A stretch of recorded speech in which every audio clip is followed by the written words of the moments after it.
جب فوج یزید نے مولا حسین کو شہید کر دیا، خیام کو جلا دیا، رسول اللہ کی بیٹیوں کے سروں سے چادروں کو لوٹ لیا، ہر ظالم آل محمد کے خیام میں آ کے ان کے سامان کو دیکھتا، جو جو قیمتی چیز ہوتی اس کو لوٹ لیتا۔ تمام بیبیاں زمین کربلا کی مٹی اپنے سر پہ ڈال کے رو رہی تھیں۔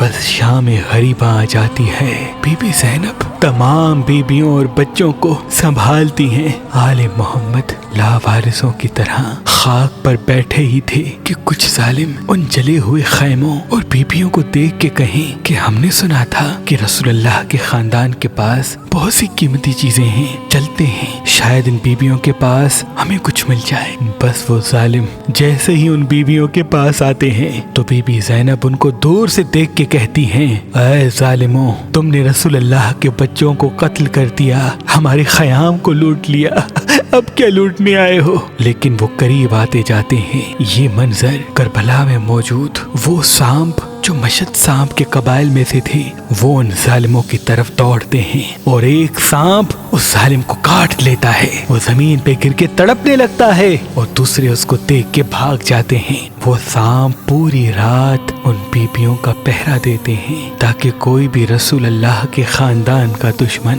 آل رسول کی مستورات کے قریب نہ آئے۔ آل رسول کی مستورات